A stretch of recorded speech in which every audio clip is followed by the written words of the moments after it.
सुप्रभात बच्चों, कैसे हो आप लोग। तो देखो, आज हम नई कविता पढ़ेंगे, पर उससे पहले कुछ बातें हो जाए। देखो बच्चों, आज मैं आपको यहाँ एक कहानी सुनाने वाली हूँ। तो देखो बच्चों, तो यह कहानी है एक चूहे और एक शेर की। एक बहुत बड़ा जंगल होता है। उस जंगल में कई सारे जानवर रहते थे। उसी के साथ उस जंगल में एक शेर और एक चूहा भी रहता था। तो एक दिन शेर बड़े से पेड़ के नीचे सोया हुआ होता है। तभी वहाँ चूहा आता है और उसके शरीर पर उछल कूद करने लगता है, इधर से उधर दौड़ने लगता है। इसी कारण शेर की नींद खुल जाती है और वो ज़ोर से दहाड़ता है, ज़ोर से चिल्लाता है और इधर उधर देखने लगता है। तभी उसकी नज़र चूहे पर पड़ती है और वो चूहे को वह अपने पंजों में पकड़ लेता है। चूहा जैसे ही शेर के पंजे में पकड़ा जाता है तो उसे समझ में आ जाता है कि अपने आप कुछ खैर नहीं, अब अपनी मौत पक्की है। वह बहुत डर जाता है। वह ज़ोर ज़ोर से रोने लगता है, शेर से माफ़ी मांगने लगता है कि वह उसे छोड़ दे, ऐसी गलती वह दोबारा नहीं करेगा। पर शेर नहीं मानता, क्योंकि शेर को बहुत गुस्सा आया हुआ होता है।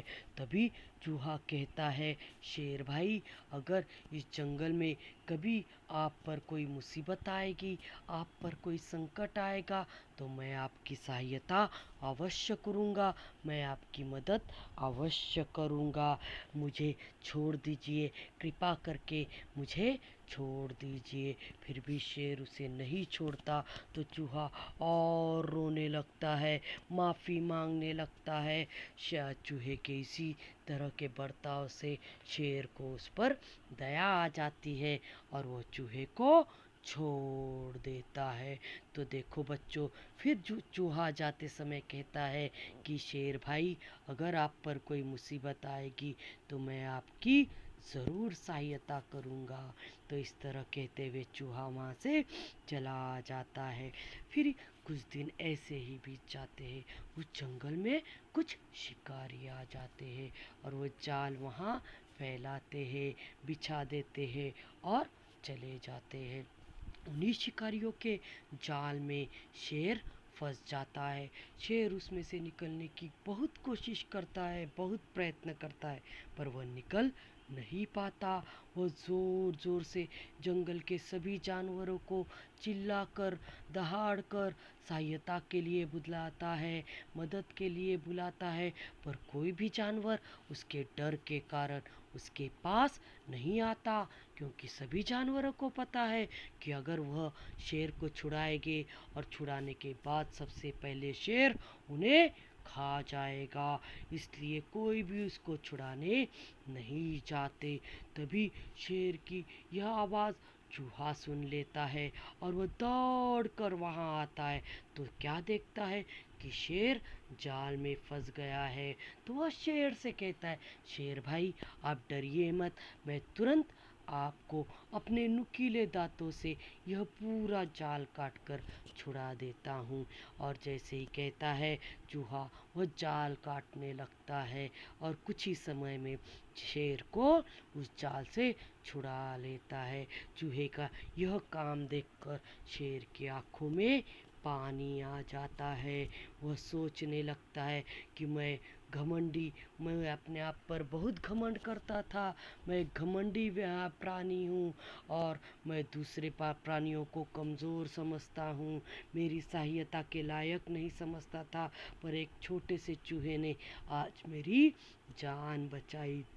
यह सोचकर वह चूहे से दोस्ती कर लेता है और वह प्यार से जंगल में रहने लगते हैं।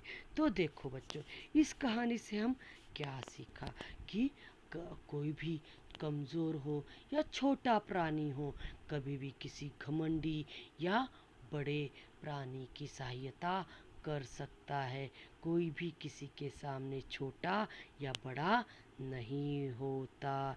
कभी भी अपने ताकत पर, बल पर घमंड नहीं करना चाहिए। तो ऐसी ही एक कविता आज हम देखेंगे जिसका नाम है अनोखी यारी।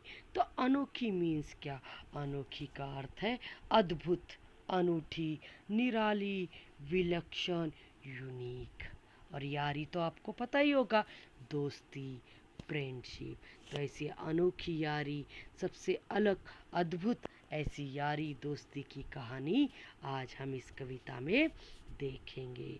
तो चलो बच्चों, यह कविता डॉक्टर मधुपन जी ने लिखी है। देखो, चींटी बोली हाथी से, तू कर ले मुझसे यारी, मुझसे कोई हल्का है न तुझसे कोई भारी। तो देखो बच्चों, यहाँ चींटी जंगल में वह हाथी के पास आती है और हाथी से कहती है कि हाथी, तू मुझसे यारी कर ले, तू मुझसे दोस्ती कर ले, क्योंकि अगर तेरी और मेरी दोस्ती हो जाएगी तो इस जंगल की सबसे अनोखी यारी होगी, सबसे अद्भुत यारी होगी, सबसे अनूठी दोस्ती होगी। क्योंकि इस जंगल में हम दोनों एक दूसरे के पूरे विपरीत है, पूरे उल्टे हैं। मैं वज़न में बिल्कुल हल्की, बिल्कुल कम, और तू वज़न में भारी, सबसे ज़्यादा वज़नदार प्राणी तू है। अगर हमारी ऐसे जंगल के दो अलग अलग लोगों की यारी हो जाएगी, दोस्ती हो जाएगी, तो सब लोगों को बड़ा आश्चर्य होगा, कैसे लोगों में दोस्ती कैसी हो गई, ऐसी अनोखी दोस्ती इन दोनों में कैसी हो गई। सब भी हमें आश्चर्य से देखेंगे, कुतूहल से देखेंगे। यह सब देखते हुए सबको बहुत अच्छा लगेगा। इसलिए तू मुझसे दोस्ती कर ले, क्योंकि तू सबसे भारी है और मैं सबसे हल्की हूँ, और ये दोस्ती हो गई तो अनोखी हो जाएगी। तो चलो आगे। हाथी हंसकर बोला, चींटी तू है कितनी छोटी, तन की तो तू काली है, मन की भी लगती खोटी। तो हाथी चींटी से कहता है, देखो, हंसते हुए कहता है, उसका मजाक उड़ाते हुए कहता है कि हे चींटी, ए चींटी, तू कितनी छोटी है, वज़न में कितनी हल्की है, और मैं वज़नदार, भारी, इतना बड़ा, और तू इतनी छोटी, मैं तुझसे यारी कर लूँ?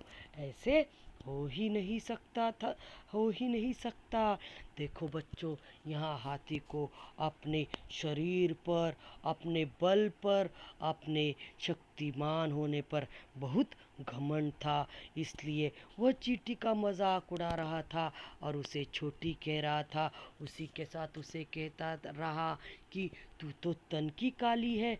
आपको तो पता है, अक्सर चींटी का रंग काला होता है। तो हाथी कहने लगा कि तू तन की काली है और मैं इतना साफ सुथरा, मैं तुझसे दोस्ती नहीं करूँगा। उसी तरह हाथी चींटी से कहता है कि तू तो तन की काली है, तू छोटी तो है ही, पर मुझे ऐसा लगता है कि तू मन की भी खोटी है। तेरे मन में अवश्य कोई ना कोई बुराई है।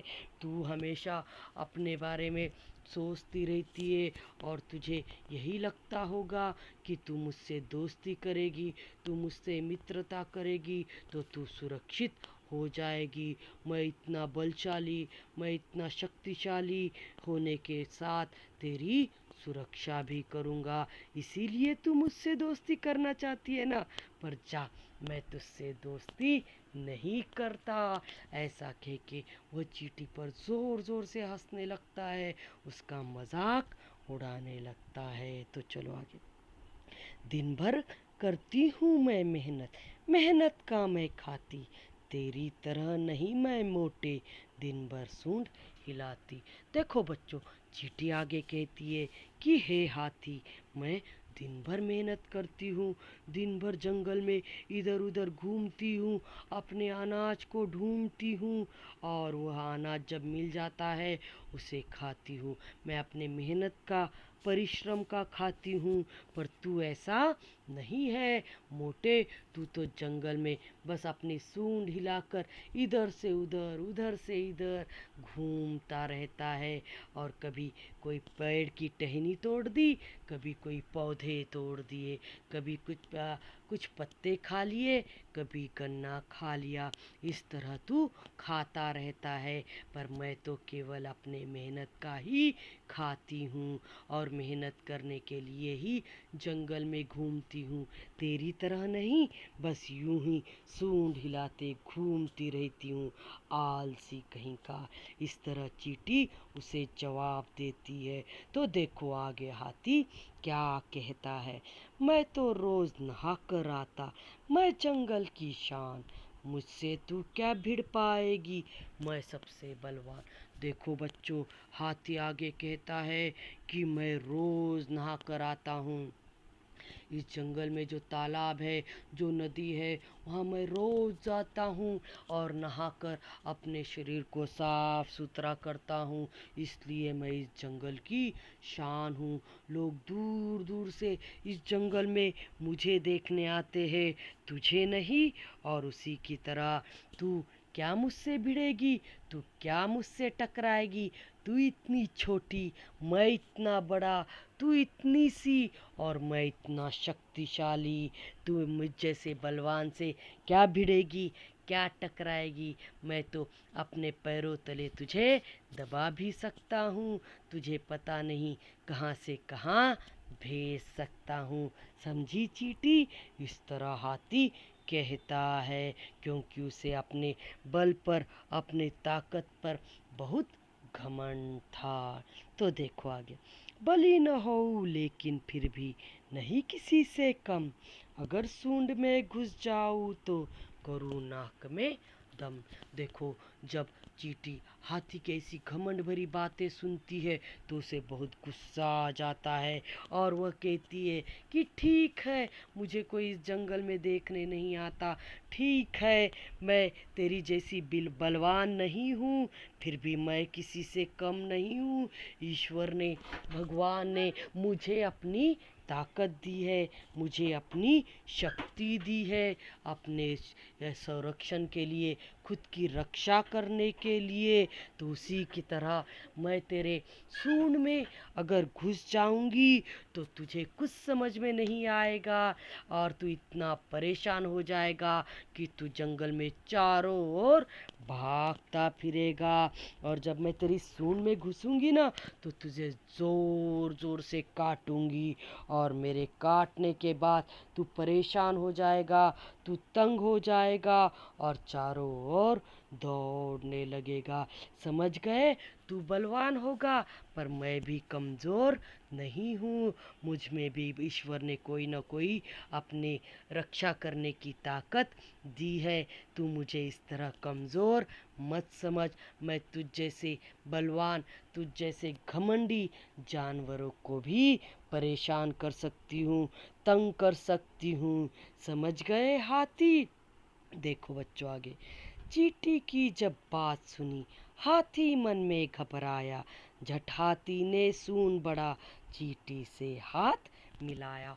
और देखो, जब चींटी की यह बात सुनी कि वह हाथी की तरह बलवान नहीं है, पर किसी की तरह कम भी नहीं है, ईश्वर ने उसे ताकत दी है काटने की, और वह जब उसके नाक में घुस जाएगी, उसके सूंड में घुस जाएगी और उसे जाकर ज़ोर ज़ोर से काटेगी, तो उसे हाथी को पता था कि वह परेशान हो जाने वाला है, तंग हो जाने वाला है, जंगल में चारों ओर दौड़ने के अलावा वह कुछ नहीं कर सकता, उसकी सहायता कोई भी नहीं कर सकता, यह वह समझ गया था। इसलिए उसका घमंड यहाँ चूर चूर हो गया, वह उसका घमंड यहाँ नष्ट हो गया, और वह समझ गया कि वह बलवान है, पर चींटी भी कमज़ोर नहीं है, चींटी भी शक्तिशाली है। ईश्वर ने उसे कुछ ताकत दी है जिससे वह अपना और संरक्षण कर सकती है, उसी तरह दूसरों को तंग भी कर सकती है। यह सब सोचकर, यह सब सुनकर चीट हाथी बहुत डर गया और तुरंत चींटी से हाथ मिलाया और चींटी को कहा सूंड बढ़ाकर, मैं तुमसे मित्रता करूँगा, मैं तुझसे दोस्ती करूँगा, मैं तुझसे यह अनोखी यारी करूँगा। और ऐसा कहकर हाथी और चींटी जंगल में अच्छे दोस्त बन जाते हैं। समझ गए बच्चों कविता? तो देखो इस कविता से हमने क्या सीखा कि देखो बच्चों, इस कविता से सबसे बड़ी बात हमने सीखी कि कभी भी अपनी ताकत पर, अपने बल पर हमें घमंड नहीं करना चाहिए।